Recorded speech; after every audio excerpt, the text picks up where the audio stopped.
Elan, thanks for coming in. And we were just talking about this. I thank you for summaries in the middle of the book. Your crew. How many times has this happened? I should move this out of the way. How many times has this happened to you that you're cruising along in a book, right, and you're about a quarter of the way through it, and you go, I can't remember anything that's happening right now. Right. It's so nice to have a little catch up. Yeah, there you go. See, I'm just trying to help you out.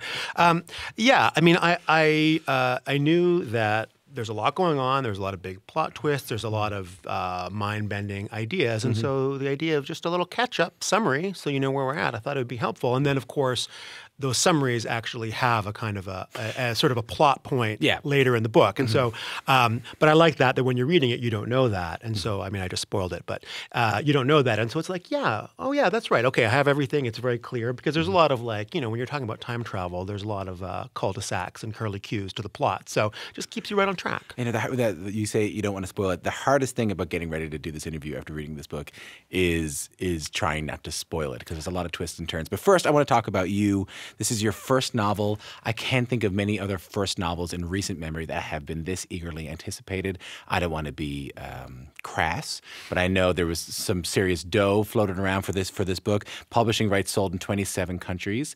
Were you feeling the pressure? Well, I wrote the book before all that happened. Well, are you feeling the pressure? Oh, am I feeling the pressure now? Well, now I am. Geez, thanks. You know, I mean, I worked in the movie business for a long time, and what you get used to the fact is that you can't control how the work is going to be received. You can't control what the marketing budget of your distributor or publisher is going to be. You can't control what world events are going to happen right around the time your book comes out or your movie comes out. So no, I don't feel a lot of pressure. I'm really proud of the book. I'm excited that people are going to actually get a chance to read it if they choose to. And so, no, I mean, it is what it is, you know? I mean, inevitably, you can't even control how an individual reader is going to react to it. I mean, you know, the last book you read, what you had for lunch that day, if you got into a fight with your spouse right before you picked up the book, I mean, I can't control any of that. I mean, I would like to. I would like to provide a checklist of things that I'd like people to do before they read the book, but not everybody's going to stick to that. So, and you mentioned you were working in the movie business. You're a screenwriter. You wrote The F Word, starring Daniel Radcliffe. And I know this seems like a bit of an elemental question, but what is that like? What is the process like, or the difference between writing a screenplay and writing a novel? Well, screenplays typically are written in Courier font, and in a novel, you can use any font you want. It was amazing. Well, I chose Times New Roman. Thanks so much for coming in today. Thank you very much. It was nice to be here. It's a pleasure having you. Look, it's on the one hand, it's writing. On the other hand, I mean, screenplays have a very specific style. They're told in the third person. They're present tense. It's a very laconic, lean, very visually dynamic style. So you have certain tools that you use all the time, but you only really get to use those. And so it was really liberating being able to write a novel. This is a novel that really embraces its bookishness. You know, I like to write for the medium that I'm working in. So I really tried to embrace the fact that this is a book that's going to be read, and a lot of the style of the book it's specific to that medium. So it was very liberating, and it was fun.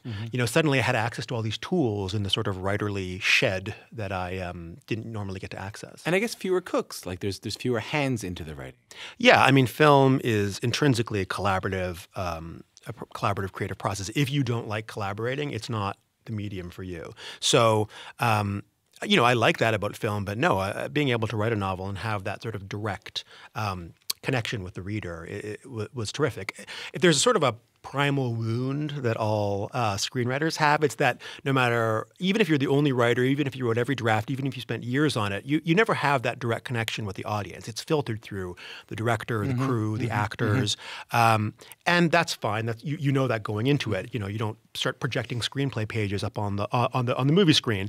But at the same time, I mean, I think most writers have that sort of deep need to kind of connect with people and to have that kind of conversation. And so to be able to do that with my words in a novel is really gratifying. As I said in the beginning, it's challenging for me to not provide too many spoilers here, and I'm going to do my best. In your book, let's see if I can do this. You present two versions of the year 2016, an ideal, or we'll say so-called ideal futuristic world, flying hover cars, neural scanners that give you a perfect sleep. I kind of saw it as what the Jetsons promised. Yeah, it's 2016, but it's the 2016 that people in the 1950s thought we were going to have, what they were sure we were going to have, but something went wrong along the way, and we ended up in our 2016. Yeah, and so the idea of somebody from that 2016, where most of humanity's problems have been solved by technology, getting stranded in what we think of as the real world, but to them seems like a terrifying dystopia. Yeah, and I guess what I love that you said in an interview I read is that what if people came from the 1950s to now and they thought, oh, is this the dystopia? Right. Yeah, we have a lot of this kind of dystopia in our entertainment right now. Yeah. And we think of it as still in the far off future. But yeah, I thought about somebody like my grandfather who, was grew up in New York City in the Great Depression, became a chemist. A lot of my interest in sci-fi comes from him. He had this great collection of 1950s and 60s sci-fi, which I loved as a kid. But I just think about what he would have thought of right now, and that idea of like that we're the dystopia.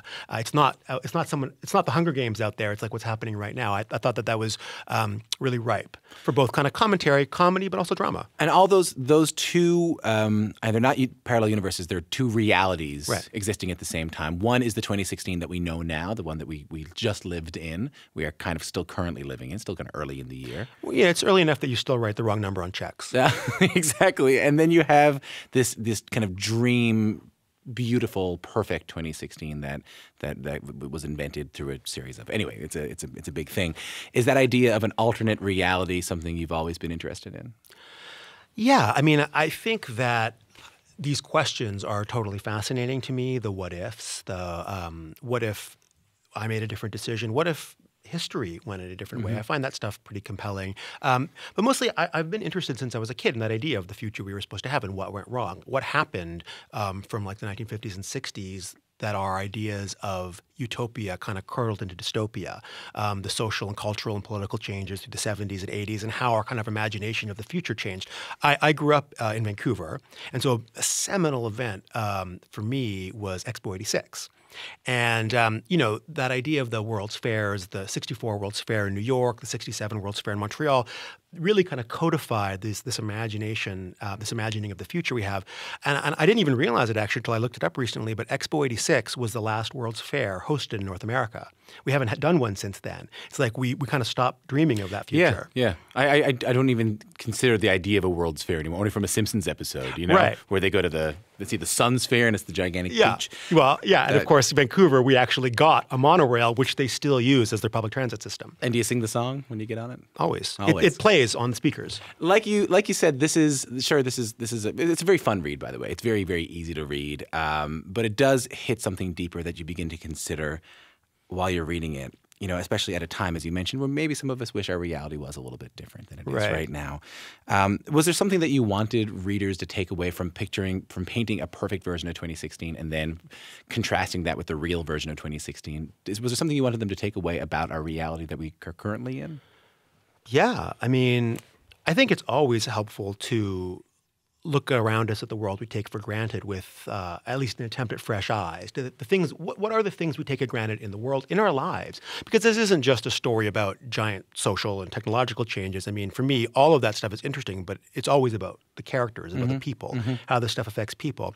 My main character, Tom, I mean, he's thrust into this alternate reality where he doesn't understand how things turned out this way, but fundamentally it's a story about taking responsibility for your choices. We all every single day have to take responsibility and make choices about the world we want to live in. We all have this idea of what our future should be, and none of us are living in the life we're quote unquote supposed to have. No. But we have to come to terms with that, and we have to figure out how to close that gap one by one. I mean, we see what's happening right now. I mean, you see that a lot of people are starting to really stand up and take personal responsibility, trying to have their voice heard, and that's what this book is about more than anything else. How you take those steps to taking responsibility for your choices and the consequences of them. Yeah, and how you reconcile the mistakes that you make. And sometimes and most importantly, this is perhaps the most striking and sadder part of the book. Again, no spoilers, but the sacrifices sometimes you have to make of yourself for the better lives of others. Nothing comes easy, I mean, when yes, of course, the alternate 2016 that I create is one where it seems like everything has been solved, but in some ways it's harder for characters to really affect change because everything's taken care of for them. And that's something that Tom realizes when he gets here. You make choices and you have to live with them. Time travel doesn't really solve anything. In fact, it only ever makes it worse. Of course, it's a lovely fantasy. We all would love a second chance to correct our mistakes. But we don't have that. But we don't have that in the past, but we do have that moving forward. Right. And this becomes fundamentally not a sort of a dewy-eyed look at our lost optimism, but hopefully a bracing but still kind of wide-eyed look at the future that we all are sort of like propelling towards inevitably, and that we each have we may not be able to control the vast sweep of society, but we can control our lives and the choices we make and how we treat people. If you're just tuning in, I'm speaking in with Elan Mastai. Tuning in is a bit of an older way of putting it, isn't it? I like it. Joining us. Tuning in. Let's keep tuning in. Screenwriter and novelist. He's given me some notes all about his new book, All Are Wrong Todays. Like you mentioned, time travel factors heavily into the book, and it is kind of done in the traditional way of going backwards in time. But however, it's done in what I love in a very, very realistic way. And I will give this away, is that this is something I've thought a lot about. If you actually were to travel back through time, the Earth would have moved. Yeah, I mean, that's always been a pet peeve of mine, that time travel stories act as if you just open a door and you walk through it and you're going to be back in, this studio or in the same city or in the exact same spot. But of course, we know that the Earth is moving and really fast. Yeah. At the equator, the Earth spins on its axis at 1,000 miles an hour. We're traveling around the sun at about 67,000 miles an hour. The sun is moving through the Milky Way at like 1.3 million miles an hour. Mm-hmm. So the Earth is moving incredibly quickly. If you go back to yesterday, the planet isn't in the same place. If you go back 30 years, the planet is literally hundreds of billions of miles away. And so the idea of landing on the spinning outer crust and one specific geographical location is almost comical. Of course, I had to figure out a model of time travel that actually takes into consideration orbital mechanics, which I've done for you so you don't have to do yourself, because it was complicated. Doesn't that come from your grandfather as well? Didn't I hear a story about your grandfather loved science fiction, but he also hated how inaccurate science fiction was? 100%. Yeah, my granddad was a chemist by trade, and I mean, he loved science fiction, but he was always grumbling that all these writers, they came up with these ideas, but they don't even try to get the science right. And the science is so fascinating. If they would just kind of like put a little effort in, they'd actually make their stories more interesting. And so I guess that's always been in my head, right. And I really embrace that. What if I have all these ideas? I mean, I tend to be, as a writer, I figure out what I want to do, and then I work backwards. And so I did a lot of research once I figured out what I wanted to happen. Okay, and then that opens up all these possibilities. Actually trying to work on a model of time travel that takes into consideration astrodynamics opened up all these storytelling possibilities that I never would have even anticipated. And I mean, obviously it's wonderful when you get good reviews and people like the book, but probably the most gratifying thing was when physicists like Sean Carroll, who wrote an amazing book called The Big Picture, like blurbed my book and talked about like how I use the science in such interesting ways. And I'm like, if an actual physicist thinks I did a good job, my degree's in film studies, just to be clear. That's obviously very rewarding, because I feel like my grandfather, who unfortunately passed away, but I feel like he would at least know that all that adolescent grumbling, at least one writer listened to it. Got it right. If you're just tuning in, you're not listening to Quirks and Quarks. This is Q. I'm speaking with Elan Mastai. Even in the ideal version of 2016 that you present, there is still human issues. There's still loneliness. There's still sadness. And that is also in the, let's say, more real version of 2016. You paint human relationships seeming, no matter how perfect the external world is, as still imperfect and somewhat flawed. Why was that important to you? Well, because I think it's true. Mm-hmm. For me, I am interested in all this stuff, and obviously talking about technology and quantum physics and alternate reality, I think it's all super interesting. I love this stuff. But for me, it always comes down to, how does this affect people? And I don't think that technology is going to solve romantic obstacles, family dilemmas, your own personal drive to figure out what kind of life you want to live, how you define happiness. Those are questions that are essentially human and have been for as long as we've been conscious. And they're unsolvable, right? They're not necessarily unsolvable for individuals. Mm-hmm. I mean, everybody can figure out what it means to them, what kind of relationship they want to have with their family, like what is an honest romantic relationship, how they are going to define happiness for themselves. Mm-hmm. But on a sort of a social level, on a cultural level, no, I don't think technology is going to solve that for us. I'm fascinated by and I talk about this in the book, I'm fascinated by the idea of the accident, the idea that every time you invent a new technology, you also invent the accident of that technology. Yeah. There's no such thing as a car crash until you invent the car. There's no such thing as a nuclear meltdown until you invent the nuclear power plant. And I also think that the accident applies to people. That when you meet somebody new, there's the intention, there's the connection, but there's also the unintended consequence. And that's what makes a story worth telling. Everything else, whether it's my pet peeves about time travel or trying to kind of like model alternate realities to be sort of consistent with principles of quantum physics, what really matters to me is people, human connection between the characters in the book, between me and people who might read the book. That's what makes the story worth telling. Obviously, you didn't write this book in the last 3 weeks. It was like 6 weeks. Yeah.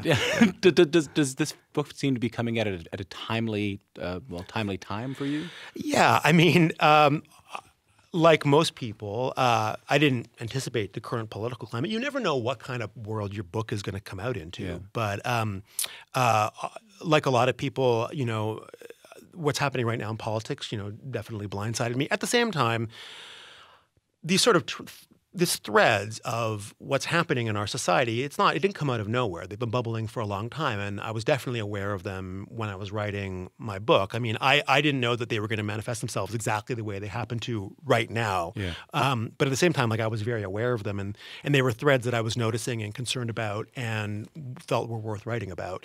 Even though, like everybody, the actual manifestation in sort of like geopolitics isn't what I expected.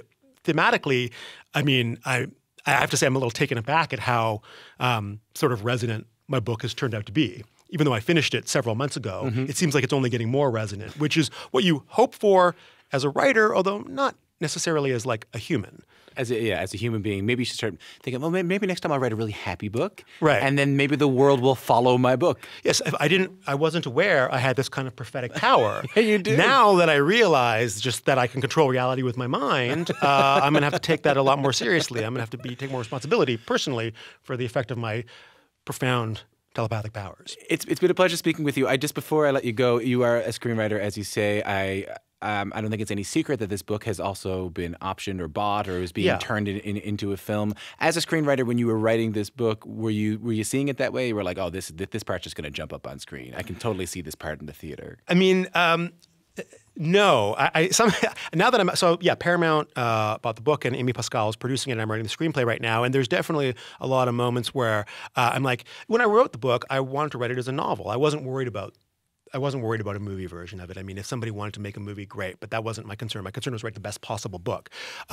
There's now, as a screenwriter, with that hat on, there's times where I'm like I couldn't have made this easier on myself. But you want to make a book that works as a book and a movie that works as a movie, and there's always a slightly painful transition that happens there. For me, it's usually somebody else's work that I was adapting. Right. So now it's like this weird schizophrenic thing where I'm like, I don't know if it's like masochistic or sadistic, but either way, I'm like torturing myself. But it's obviously it's a fun challenge, and I'm grateful that we're turning it into a movie. I could have made my life easier, but hopefully my difficulty as a screenwriter is going to make readers of the novel have a sort of a more, like a better experience. Good. They will have pleasure through your pain. Yes, they're back to sadomasochism again. Their pleasure is my pain. Elan, it's been a real pleasure speaking with you. Thanks so much for having me. Thanks so much. That was Elan Mastai joining me here in studio. His first novel, All Our Wrong Todays, is out now.